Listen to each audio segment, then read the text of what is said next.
Assalomu alaykum hurmatli yurtdoshlar. Bu video murojaatim hurmatli prezidentimiz Shavkat Mirziyoyevga. Mirobod tumani Yangi Mirobod mahallasida Mironshoh 6-tor ko'chada Novostroyka Parkwood firmasi dom quryapti. 13 etajli 13 ta dom. Bu dom qurishiga texnik xavfsizligiga hech kim e'tibor bermayapti. Mana shu dom bo'lsa 3 metr 4 metr oralig'ida bizda yashayapmiz, aholi yashayapti haligacha yashayapti. Mana 5 ta xonadon qolgan. Gir aylantirib уже dom ko'tarib bo'ldi pashti. Bizni uy o'rniga dom tushmasligi sabab bizni domlar uylarni hali buzmayapti.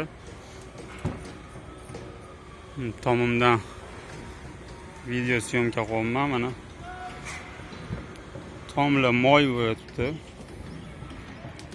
Moy, sigaret pichoklari ham yotibdi. Mana shu krandan mana moy tomadi mana uyimga, tomimga.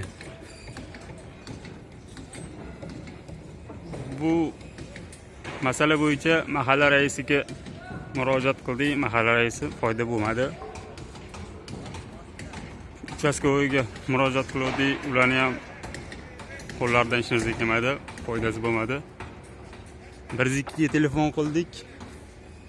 102 ham hech narsa qila olmadilar. Bu firmani soat 11 gacha ishlashga haqqi bor ekan.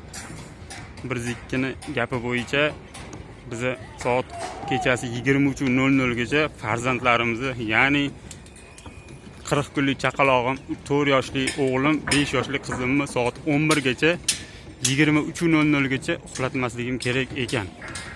102 ni gapi bo'yicha. Bu murojaat qilishimdan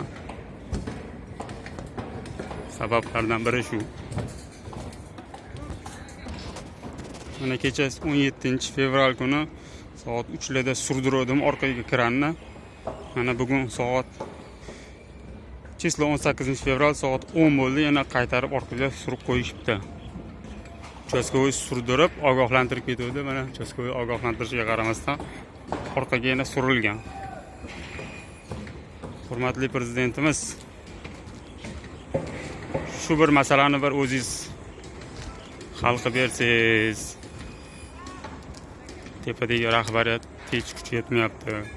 Shu 5 ta aholi qolgan, shu 5 ta aholi insof bilan so'ralyapti, insof bilan. Bizning uyda 12 ta propiskada odam bor. Shulardan 8 tasiga so'raymiz, 12 tasiga so'ramaymiz, 2 ta oilaga so'raymiz. Shuni bir iloji bo'lsa hal qilib bering. Mirobod tumani Mironshoh ko'chasi, Yangi Mirobod mahalla. Nukus ko'cha Makroning orqasida.